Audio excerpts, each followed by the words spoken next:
بسم اللہ الرحمن الرحیم۔ قتیبہ بن مسلم کو جو ہی یہ اطلاع ملی کہ عراق سے حجاج بن یوسف کا قاصد اس کے لیے حجاج کا کوئی پیغام لے کر آیا ہے تو اس نے فوراً اسے بلوا لیا۔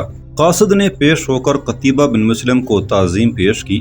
اے مسلم کے بیٹے، تجھ پر اللہ کی رحمت ہو۔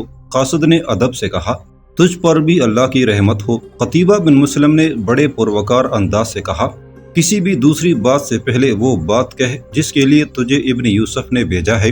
حجاج بن یوسف نے آپ کے لیے ایک مراسلہ بھیجا ہے۔ قاصد نے چمڑے کے ٹکڑے پر لکھا ہوا ایک پیغام قتیبہ بن مسلم کو پیش کرتے ہوئے کہا، یہ چمڑا بڑے سلیقے سے لپیٹ کر سر بمہر کیا گیا تھا۔ اسے اس مراسلے کی اہمیت کا اندازہ ہوتا تھا اور یہ بھی ظاہر ہوتا تھا کہ یہ صرف قتیبہ بن مسلم کے لیے ہے۔ قتیبہ نے قاصد کی خاطر تواضع کا حکم دیا۔ وہ حجاج بن یوسف کے اس اچانک آنے والے پیغام کی وجہ سے کچھ فکر مند اور پریشان نظر آ رہا تھا۔ جو ہی قاصد رخصت ہوا، قتیبہ نے مہر توڑ کر وہ پیغام کھولا اور پڑھنے لگا۔ پیغام میں حجاج بن یوسف نے لکھا تھا، حجاج بن یوسف والی عراق کی طرف سے قتیبہ بن مسلم والی خراسان کے نام۔ اے ابن مسلم، تجھ پر اللہ کی رحمت ہو۔ میں جانتا ہوں تو ایک جنگجو خاندان کا جنگجو سپوت ہے۔ میں یہ بھی جانتا ہوں کہ اللہ نے تجھے جس فہم و فراست اور عقل سے نوازا ہے وہ بہت کم لوگوں کو عطا ہوتی ہے۔ مجھے اطلاع ملی ہے کہ ایک سازش کے تحت بلخ میں بغاوت ہو گئی تھی جس نے تو نے بڑی حکمت عملی سے اور پوری طاقت سے کچل دیا ہے۔ اگرچہ تو نے اس بغاوت کو کچل دیا ہے، لیکن میں یہ سمجھتا ہوں کہ اس معاملے میں تو نے بڑی سستی اور لاپرواہی کا مظاہرہ کیا ہے۔ کیا تو نے اپنی آنکھیں اور اپنے کان بند رکھے ہیں؟ اے قتیبہ، اسلام کے خلاف ہونے والی سازشوں سے خبردار رہے اور اپنی آنکھیں اور کان ہر وقت کھلے رکھ تاکہ تو مرو میں بیٹھ کر بھی ہر اس جگہ کو دیکھ سکے جہاں سے کوئی فتنہ و فساد اٹھنے والا ہو۔ اپنی سلطنت میں گونجنے والی معمولی سے معمولی سرگوشی بھی تیرے پردہ سماعت تک پہنچ جائے۔ قتیبہ بن مسلم حجاج بن یوسف کا پیغام پڑھتے پڑھتے رک گیا اور زرار بن حسین کی طرف دیکھا جو اس کے پاس موجود تھا۔ اس نے زرار کو حجاج کے پیغام کا وہ حصہ سنایا۔ زرار بڑے غور سے سن رہا تھا۔ ابن یوسف ہمیں غافل سمجھتا ہے۔ قتیبہ بن مسلم نے زرار سے کہا، اس کا خیال ہے کہ ہم یہاں ہاتھ پر ہاتھ دھرے بیٹھے ہیں، حالانکہ معاملہ اس کے بالکل برعکس ہے۔ میرا خیال کچھ اور ہے۔ زرار بن حسین نے کہا، شاید حجاج کو اس واقعے کی مکمل اطلاع نہیں ملی، ورنہ وہ ایسی بات کبھی نہ کہتا۔ شاید تم ٹھیک کہتے ہو ابن حسین۔ قتیبہ بن مسلم نے پرخیال انداز میں کہا، مجھے اس واقعے کی پوری تفصیل حجاج کو بھجوانی چاہیے تاکہ اسے حالات سے پوری طرح آگاہی ہو سکے۔ اس کے بعد کچھ سوچ بچار کر کے قتیبہ بن مسلم نے حجاج بن یوسف کے نام ایک مراسلہ تیار کروایا جس میں بلخ میں ہونے والی بغاوت کی پوری تفصیل درج تھی اور آخر میں لکھا کہ وہ یعنی قتیبہ بن مسلم اس سازش کی ہر کڑی سے واقف تھا۔ پھر اگلے دن اس نے حجاج بن یوسف کے قاصد کو طلب کر کے یہ پیغام اس کے حوالے کر کے اسے رخصت کر دیا۔ 20 رمضان سن 8 ہجری حضرت محمد صلی اللہ علیہ وسلم نے مکہ کا محاصرہ کر لیا تھا۔ وہی مکہ جہاں سے کفار کی فتنہ انگیزیوں کی وجہ سے آپ صلی اللہ علیہ وسلم کو ہجرت کرنی پڑی تھی۔ مکہ کو مسلمانوں نے فتح کر لیا۔ اس عظیم فتح کے لیے صرف 11 کافروں کا خون بہایا گیا۔ ممکن تھا کہ یہ 11 کافر بھی قتل نہ ہوتے۔ ان کو اس لیے قتل کیا گیا تھا کہ انہوں نے گھات لگا کر مسلمانوں کے لشکر پر حملہ کیا تھا، ورنہ رحمت دو عالم صلی اللہ علیہ وسلم نے حکم دے رکھا تھا کہ ہر اس شخص کو امان دے دی جائے جو ہتھیار ڈال دے۔ ذی قعد 72 ہجری 64 سال بعد مکہ شہر ایک بار پھر محاصرے میں ہے۔ شہر کے باہر منجنی کے نصب ہیں جو شہر پر مسلسل سنگباری کر رہی ہیں۔ 64 سال پہلے مکہ کا محاصرہ کرنے والا لشکر حضرت محمد صلی اللہ علیہ وسلم کے جان نثاروں کا تھا اور صرف 11 آدمیوں کا خون بہا تھا۔ اس وقت مکہ پر کفار کا قبضہ تھا۔ 64 سال بعد مکہ کا محاصرہ کرنے والا لشکر بھی مسلمانوں کا ہی تھا اور اس لشکر کا سپہ سالار تاریخ اسلام کی متنازع شخصیت حجاج بن یوسف تھا۔ اس محاصرے میں اور 64 سال پہلے کے محاصرے میں فرق یہ تھا کہ اس وقت مکہ کافروں کے قبضے میں تھا اور اب اس پر مسلمانوں کی حکومت تھی۔ حجاج بن یوسف نے عبداللہ بن زبیر کی سرکوبی کے لیے مکہ کا محاصرہ کیا تھا اور محاصرہ کرتے ہی اپنے سپاہیوں کو شہر پر سنگباری کا حکم دے دیا تھا۔ اس کے لشکر میں بڑی بڑی مجنیکیں تھیں جنہیں مکہ شہر سے باہر نصب کیا گیا تھا۔ جس دن حجاج کے لشکر نے مکہ کا محاصرہ کیا تھا اس دن آسمان صبح سے ہی ابر آلود تھا۔ جب انہوں نے مکہ پر سنگباری شروع کی تو اس کی کچھ ہی دیر بعد بارش شروع ہو گئی۔ بارش کے ساتھ ساتھ بجلی بھی کڑکنے لگی۔ بجلی کی چمک آنکھوں کو خیرہ کر دینے والی تھی اور اس کی کڑک تو اور ہی خوفناک تھی۔ بجلی رہ رہ کر کڑک رہی تھی اور اس کے دھماکے دل دہلانے والے تھے۔ برق و باد کا یہ طوفان بڑا ہی دہشت ناک تھا۔ موسلا دھار بارش اور بار بار بجلی کی کڑک سے حجاج بن یوسف کے سپاہیوں کے دلوں میں خوف کی لہر دوڑ گئی تھی۔ بارش اور بجلی کا یہ کھیل شدت اختیار کرنے لگا تو سپاہی مکہ پر پتھر برسانے سے گھبرانے لگے۔ ان کے دلوں میں یہ بات بیٹھ گئی تھی کہ موسم کے یہ بگڑتے ہوئے تیور مکہ پر سنگباری کا نتیجہ ہے۔ سپاہیوں کا یہ خوف اس حد تک بڑھ گیا کہ انہوں نے مکہ پر پتھر برسانے سے صاف انکار کر دیا۔ کمانداروں نے اس صورتحال پر قابو پانے کی کوشش کی مگر وہ کسی طرح بھی سپاہیوں کو مکہ پر سنگباری کرنے کے لیے تیار نہ کر سکے۔ آخر انہوں نے اس صورتحال کی اطلاع حجاج بن یوسف کو دے دی۔ حجاج بن یوسف کو جب یہ اطلاع ملی کہ فوج نے سنگباری روک دی ہے تو وہ طیش کے عالم میں اپنے خیمے سے باہر نکل آیا۔ موسلا دھار بارش میں حجاج اس عالم میں باہر نکلا کہ اس نے دائیں ہاتھ میں کوڑا پکڑا ہوا تھا اور بائیں ہاتھ سے اس نے اپنی اباز سنبھالی ہوئی تھی۔ لوگ حجاج سے ویسے ہی بدکتے تھے۔ جب سپاہیوں نے اسے طیش کے عالم میں کوڑا لیے آتے دیکھا تو ان میں خوف کی ایک نئی لہر دوڑ گئی۔ ان کا خیال تھا کہ آج کسی کی خیر نہیں ہے اور سپاہیوں کو سخت ترین سزائیں دی جائیں گی، کیونکہ حجاج فوج میں ڈسپلن کے معاملے میں بہت سخت تھا، لیکن اس کا رد عمل بڑا حیران کن اور سب کی توقع کے خلاف بھی۔ گرج چمک اس علاقے کے لیے کوئی انوکھی بات نہیں۔ اس نے صرف اتنا کہا، یہاں جب بھی بادل آتے ہیں موسم ایسا ہی شدید ہوتا ہے۔ اس کے بعد اس نے اپنی ابا کو کمر سے بندھے ہوئے پٹکے سے اڑس لیا، کوڑے کو ایک طرف رکھا اور اپنے ہاتھوں سے ایک پتھر اٹھا کر منجنیق میں رکھا اور ساتھ ہی حکم دیا کہ اس کا یہ حکم پورے لشکر میں پہنچا دیا جائے کہ سنگباری فوری طور پر دوبارہ شروع کر دی جائے۔ چنانچہ حجاج کے اس حکم کے بعد مکہ پر دوبارہ پتھر برسنے لگے۔ حجاج بن یوسف خود بھی پتھر اٹھا اٹھا کر منجنیق میں رکھ رہا تھا۔ یہ محاصرے کا پہلا دن تھا۔ رات ہوئی تو سنگباری کا یہ سلسلہ روک دیا گیا۔ محاصرے کے پہلے دن ہی مکہ شہر پر اس قدر پتھر برسائے گئے کہ شہر کے اندر موجود عبداللہ بن زبیر کی فوج میں خوف و ہراس پھیل گیا۔ یہ وہ صورتحال تھی جو حجاج مکہ میں پیدا کرنا چاہتا تھا۔ حجاج کے جاسوس اس کو مکہ کے اندر کی پل پل کی صورتحال سے باخبر رکھے ہوئے تھے۔ حجاج بن یوسف کو امید تھی کہ مکہ کی فوج جلد ہی ہتھیار ڈال دے گی، لیکن اس کے برعکس یہ محاصرہ طول پکڑتا گیا۔ اس محاصرے کو 6 ماہ گزر گئے۔ 6 ماہ کے عرصے کے دوران عبداللہ بن زبیر کی فوج حوصلہ ہار چکی تھی اور فوج کا ایک بڑا حصہ ان کا ساتھ چھوڑ گیا تھا۔ ایک روز حجاج بن یوسف نے اپنے ایک حاکم ابن ابی عقیل کو عبداللہ بن زبیر کے پاس پیغام دے کر بھیجا۔ حجاج نے کہا تھا کہ وہ خود کو ابن ابی عقیل کے حوالے کر دیں، لیکن عبداللہ بن زبیر نے صاف انکار کر دیا اور حجاج کے پیغام کو ٹکرا کر آخری دم تک لڑنے کو ترجیح دی۔ جب حجاج بن یوسف کو عبداللہ بن زبیر کا جواب ملا تو اس نے مکہ پر فیصلہ کن حملہ کرنے کا فیصلہ کر لیا۔ حجاج کے حکم پر اس کی فوج مکہ پر چڑھ دوڑی۔ عبداللہ بن زبیر کے ساتھ جو توڑی بہت فوج رہ گئی تھی اس نے بڑی پامردی سے حجاج کی فوج کا مقابلہ کیا، مگر زیادہ دیر ان کو روکنے میں کامیاب نہ ہو سکی۔ حجاج کی فوج مکہ میں داخل ہونے میں کامیاب ہو گئی۔ اس گمسان کی لڑائی کے دوران نہ جانے کس طرف سے ایک اینٹ آئی اور عبداللہ بن زبیر کے سر پر لگی۔ زخم اتنا کھاری لگا کہ وہ شہید ہو گئے۔ ان کے شہید ہوتے ہی ان کی فوج نے حوصلہ چھوڑ دیا اور ہتھیار ڈال دیے۔ حجاج کو جب یہ اطلاع ملی کہ عبداللہ بن زبیر شہید ہو گئے ہیں تو وہ ان کی لاش دیکھنے چلا آیا۔ اس وقت اس کے ساتھ طارق بن عمرو بھی موجود تھا جو حجاج کے خاص آدمیوں میں سے تھا۔ وہ دونوں عبداللہ بن زبیر کی لاش کے پاس آ کر کھڑے ہو گئے۔ ان سے زیادہ جمع مرد آج تک پیدا نہیں ہوا۔ عمرو نے عبداللہ بن زبیر کی لاش کو دیکھ کر کہا۔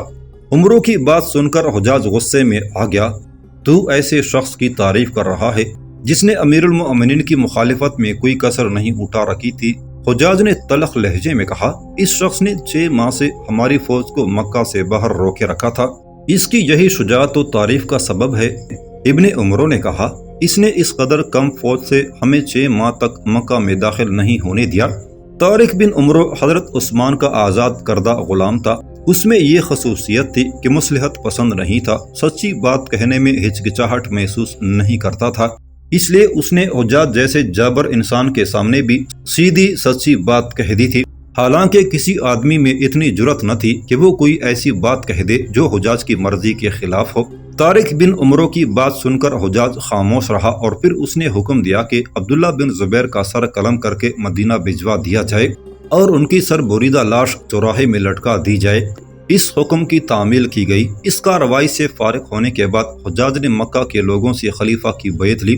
اس وقت عبد الملک خلیفہ تھا، اس کا تعلق خاندان بنو امیہ سے تھا۔ حجاج نے عبداللہ بن زبیر کا سر قلم کروا کے اسی دن مدینہ بھجوا دیا تھا، جو بعد میں عبد الملک کے پاس پہنچا دیا گیا تھا۔ مکہ پر ہونے والی سنگباری کی وجہ سے کعبہ کی عمارت کو بھی نقصان پہنچا تھا اور اس کی ایک طرف کی دیوار گر گئی تھی، جس کو بعد میں دوبارہ تعمیر کیا گیا تھا۔ یہ 73 ہجری کی بات ہے جب حجاج بن یوسف نے مکہ کو فتح کیا تھا۔ اس وقت تک حجاج خلیفہ عبد الملک کے دست راست کی حیثیت سے اپنی جگہ بنا چکا تھا۔ 74 ہجری میں خلیفہ عبد الملک نے حجاج بن یوسف کو مدینے کا حاکم مقرر کر دیا۔ حجاج نے مدینہ کا حاکم بن کر اہل مدینہ کو تنگ کرنے اور ان کی تذلیل کرنے کا کوئی موقع ہاتھ سے جانے نہ دیا، حتیٰ کہ جو صحابہ کرام اس وقت حیات تھے، حجاج ان کی توہین سے بھی باز نہ آتا تھا۔ اس نے بعض صحابہ کرام کی گردنوں پر گرم گرم سیسے سے داغ لگوا دیے تھے۔ ایک دن حجاج نے سہل بن سعد، جو حضرت عثمان کے معاونین میں سے تھے، کو بلوایا۔ جب حضرت سہل بن سعد آئے تو حجاج کا ان سے انداز گفتگو خاصا گستاخانہ تھا۔ سہل، تم نے حضرت عثمان کی مدد کیوں نہیں کی تھی؟ حجاج نے ایسے لہجے میں پوچھا جس میں بے ادبی نمایاں تھی۔ اے حجاج، سہل بن سعد نے کہا، اگر تجھے سب کچھ یاد ہے تو تجھے یہ بھی معلوم ہوگا کہ جن لوگوں نے عثمان کو سازشوں سے بچانے کی ہر ممکن کوشش کی تھی، ان میں میرا نام سب سے آگے تھا۔ حضرت سہل کی بات کو حجاج نے تمسخر میں اڑا دیا اور حکم دیا کہ ان کی گردن داغ دی جائے۔ چنانچہ حکم کی تعمیل کی گئی۔ مدینہ پر حجاج نے صرف 1 سال ہی حکومت کی تھی، لیکن اس 1 سال میں اس نے اہل مدینہ کو اتنا تنگ کیا کہ وہ اس سے عاجز آ گئے۔ جب خلیفہ عبد الملک کو حجاج کی ان حرکتوں کی اطلاع ملی تو اس نے حجاج کو مدینہ سے ہٹا کر عراق کا گورنر بنا دیا۔ اس کے بعد وہ آخری وقت تک عراق ہی کا گورنر رہا۔ حجاج اگرچہ عراق کا گورنر تھا، لیکن وقت گزرنے کے ساتھ ساتھ اس کی عملداری کا علاقہ وسیع ہوتا چلا گیا۔ اس کی عملداری میں اتنا وسیع علاقہ آ گیا تھا جس کی حیثیت خود ایک سلطنت جیسی تھی۔ یہ وہ وقت تھا جب حجاج اتنا زیادہ طاقتور ہو چکا تھا کہ بآسانی خود مختاری کا اعلان کر کے اپنی الگ حکومت قائم کر سکتا تھا، لیکن خلافت بنو امیہ سے وفاداری اس کے خون میں دوڑ رہی تھی۔ اس کے علاوہ اسے خلیفہ عبد الملک سے ایک عجیب طرح کا انس ہو گیا تھا اور وہ خلیفہ کو چھوڑنے کا سوچ بھی نہیں سکتا تھا۔ ایک دن جب حجاج اپنے محل میں موجود تھا، جب اسے اطلاع ملی کہ دمشق سے ایک قاصد آیا ہے۔ ان دنوں دمشق سلطنت اسلامیہ کا دارالخلافہ تھا۔ حجاج کے دل میں یہ خیال آیا کہ ضرور خلیفہ عبد الملک کی طرف سے کوئی خاص پیغام آیا ہوگا۔ اس نے قاصد کو بلا لیا اور اس سے پیغام لے کر پڑھنے لگا۔ یہ پیغام چند سطروں پر مشتمل تھا۔ اس میں لکھا تھا، امیر المؤمنین عبد الملک بن مروان کا انتقال ہو گیا ہے، ولید بن عبد الملک نئے خلیفہ ہوں گے۔ یہ خبر پڑھ کر حجاج بن یوسف کو بہت صدمہ ہوا۔ حجاج کو عبد الملک سے بڑی انسیت تھی۔ اس کو اس وجہ سے بھی زیادہ صدمہ ہوا کہ اس پیغام سے 1 مہینہ پہلے عبد الملک کو دفنایا جا چکا تھا۔ عبد الملک کی وفات سے کچھ عرصہ قبل حجاج اس سے ملنے دمشق گیا تھا۔ شاید اسے اس ملاقات کے لیے عبد الملک نے ہی بلوایا تھا۔ حجاج کی دمشق سے واپسی پر ایک ایسا واقعہ رونما ہوا جس نے تاریخ اسلام میں ایک ولولہ انگیز داستان کو جنم دیا۔ دمشق سے واپسی کا سفر کرتے ہوئے راستے میں حجاج نے ایک شہر میں قیام کیا۔ اس کے ساتھ کچھ اور لوگ بھی تھے۔ وہاں کے نمایاں حیثیت کے لوگ بھی حجاج سے ملنے آئے تھے۔ ادھر ادھر کی باتوں کے دوران ایک بہت بڑے عالم کا ذکر چھڑ گیا۔ حجاج نے اس سے دلچسپی ظاہر کی۔ اسے بتایا گیا کہ وہ عالم مذہباً عیسائی ہے اور آسمانی کتابوں کا گہرا مطالعہ رکھتا ہے۔ حجاج علماء کا بہت احترام کرتا تھا اور ان سے میل جول رکھتا تھا۔ حجاج نے اس عالم کے بارے میں مزید معلوم کرنے کی خواہش ظاہر کی، اور والی عراق بتانے والے نے کہا، وہ اپنے علم میں اس قدر دسترس رکھتا ہے کہ آنے والے حالات و واقعات کے بارے میں پیشنگوئی کر سکتا ہے۔ اس کے لیے وہ آسمانی کتابوں سے مدد لیتا ہے۔ یہ باتیں سن کر حجاج کے جذبے تجسس میں اور اضافہ ہوا اور اس عالم سے ملنے کے لیے حجاج کی دلچسپی بڑھ گئی۔ اس نے اس شہر کے عمائدین سے کہا کہ اس عیسائی عالم سے اس کی ملاقات کا بندوبست کیا جائے۔ چنانچہ انہوں نے فوری طور پر عالم کو بلا کر حجاج کی خدمت میں پیش کر دیا۔ حجاج نے اس کی بہت عزت کی اور پھر اس کے ساتھ اپنی دلچسپی کے امور پر گفتگو کرنے لگا۔ حجاج نے اندازہ لگا لیا کہ یہ عیسائی عالم واقعی علم رکھتا ہے۔ ایک بات بتائیے محترم، حجاج نے کہا، کیا آسمانی کتابوں میں ان حالات کا ذکر ہے جن سے اس وقت ہم گزر رہے ہیں؟ ہاں، عالم نے بلا تردد کہا، ان تمام حالات کا ذکر آسمانی کتابوں میں موجود ہے، حتیٰ کہ ان حالات کا بھی ذکر موجود ہے جو گزر چکے ہیں یا آئندہ آگے چل کر پیش آنے والے ہیں۔ آسمانی کتابوں میں حالات کا ذکر کیسے کیا گیا ہے؟ حجاج نے پوچھا، کیا یہ ذکر صرف نام لے کر کیا گیا ہے یا ہر واقعے یا حالات کی تفصیل بھی بیان کی گئی ہے؟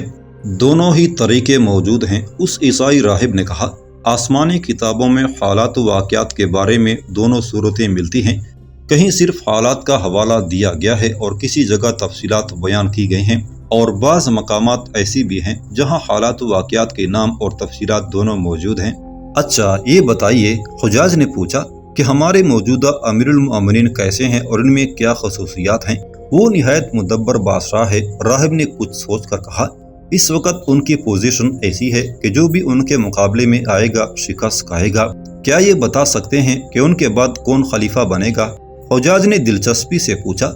ولید بن عبد الملک، عیسائی راہب نے کہا۔ اور اس کے بعد کون خلیفہ بنے گا؟ حجاج نے پھر سوال کیا۔ سلیمان بن عبد الملک، راہب نے کہا۔ آپ مجھے جانتے ہیں؟ حجاج نے پوچھا۔ ہاں، راہب نے کہا، مجھے آپ کے بارے میں بتا دیا گیا ہے۔ آپ مجھے جانتے ہیں؟ حجاج نے کہا، تو پھر یہ بتائیے کہ میرے بعد کون عراق کا گورنر بنے گا؟ یزید، راہب نے جواب دیا۔ آپ کے بعد یزید نام کا ایک شخص عراق کا گورنر بنے گا۔ کیا آپ مجھے اس کی کوئی نشانی بتا سکتے ہیں؟ حجاج نے پوچھا۔ ہاں، وہ ایک بدعہدی کا مرتکب ہوگا، راہب نے کہا۔ اس کے علاوہ مجھے اس کے بارے میں کچھ معلوم نہیں۔ حجاج بن یوسف اس عالم کے ساتھ کافی دیر تک گفتگو کرتا رہا۔ اس کے بعد اس نے راہب کو بڑی عزت و احترام سے رخصت کر دیا۔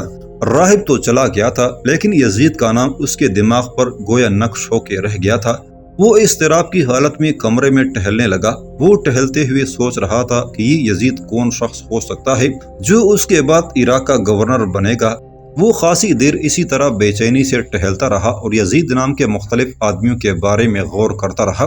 پھر اچانک ایک نام اس کے ذہن میں آیا اور وہ ٹہلتے ٹہلتے رک گیا۔ اس کے ذہن میں ایک ہی نام گونج رہا تھا، یزید بن محلب۔ یہ یزید بن محلب ہی ہو سکتا تھا جو حجاج کے بعد عراق کا گورنر بننے کی صلاحیت رکھتا تھا۔ اسے 82 ہجری میں حجاج نے خود خراسان کا گورنر بنایا تھا۔ حجاج یزید بن محلب کی بہت عزت کرتا تھا اور وہ اعلیٰ صلاحیتوں سے بھی واقف تھا۔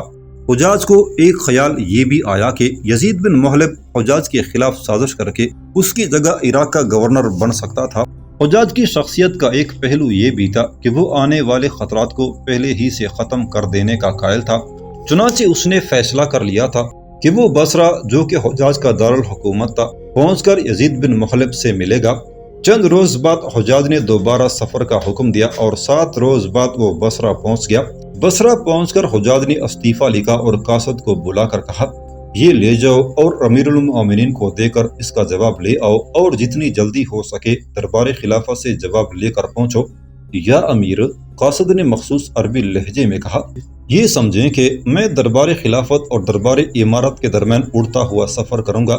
یہ سن کر حجاج مسکرایا اور قاصد کو جانے کا کہا۔ قاصد کے جانے کے بعد وہ قدرے مطمئن تھا۔ حجاج نے عبد الملک کو اپنا استعفیٰ 84 ہجری کے آخر میں بھیجا تھا اور اب وہ بے چینی سے اس کے جواب کا انتظار کر رہا تھا۔ قاصد جلد ہی عبد الملک کا جواب لے کر آ گیا۔ عبد الملک نے حجاج کا استعفیٰ رد کر دیا تھا اور قاصد کے ہاتھ ایک پیغام بھیجا تھا جس میں اس نے لکھا تھا، مجھے تمہارے استعفیٰ سے تمہارے مقصد کا علم ہو گیا ہے۔ تم یہی چاہتے ہو نا کہ میں تمہارے بارے میں اپنی رائے کا اظہار کروں؟ تو سن لو کہ میں تمہیں ایک مفید آدمی سمجھتا ہوں، لہٰذا اپنا استعفیٰ واپس لے لو اور اب مرتے دم تک استعفیٰ نہ دینا، کیونکہ سلطنت اسلامیہ کو تمہارے جیسے آدمی ہوئی کی ضرورت ہے۔ حجاج کے پاس 2 ہی راستے تھے، یا تو خود امارت سے علیحدہ ہو جائے یا پھر یزید بن محلب کو معزول کر دے۔ امارت سے علیحدہ ہونے کی وہ کوشش کر چکا تھا، اب وہ ہر قیمت پر یزید بن محلب کو خراسان کی گورنری سے معزول کرنا چاہتا تھا۔ اس نے خلیفہ کا پیغام سن کر قاصد کو چلے جانے کو کہا۔ قاصد چلا گیا تو حجاج نے عبید بن موہب کو بلا بھیجا۔ عبید بن موہب حجاج کا دست راز تھا۔ جب عبید آ گیا تو حجاج نے عیسائی راہب سے ہونے والی ملاقات کا سارا واقعہ سنایا اور کہا، اس وقت میرے ماتحت 3 عہدیداروں کے نام یزید ہیں، یزید بن قبطہ، یزید بن دینار اور یزید بن محلب، مگر ابن قبطہ اور ابن دینار میں سے کوئی بھی عراق میں نہیں اور نہ ہی ان میں سے کوئی عراق کی امارت کے قابل ہے۔ اگر یزید بن محلب کی بات کی جائے تو وہ اس قابل ہے کہ اسے عراق کا گورنر بنایا جائے۔ مجھے خوف بھی اسی سے محسوس ہو رہا ہے۔ کچھ دیر کمرے میں سکوت رہا، پھر حجاج کی آواز ابھری، کیوں عبید، تیرا کیا خیال ہے؟ مجھے اپنے خیال سے آگاہ کر تاکہ میں کوئی صحیح فیصلہ کر سکوں۔ ہاں ابن یوسف، عبید نے کہا، تو ٹھیک کہتا ہے۔ ابن محلب ہی ایسا شخص ہے جو تیرے بعد عراق کا گورنر بننے کے قابل ہے، لیکن تو نے خود ہی تو اسے خراسان کا گورنر بنایا ہے۔ اگر میں نے اسے خراسان کا گورنر بنایا ہے، حجاج بولا، تو اسے معزول بھی تو کر سکتا ہوں، اور اب میں ایسا ہی کروں گا کیونکہ میں یہ نہیں چاہتا کہ کوئی ہٹا کر میری جگہ لے لے۔ وہ کچھ دیر عبید کی طرف دیکھتا رہا، پھر بولا، سن لے اے عبید، تیری اور میری گفتگو راز میں ہی رہنی چاہیے۔ مجھے معلوم ہے کہ میں اپنے مفاد کا احترام کس حد تک کرتا ہوں۔ تو بے فکر رہ حجاج، عبید بولا، یہ سمجھ کے میں نے تیری گفتگو سنی ہی نہیں۔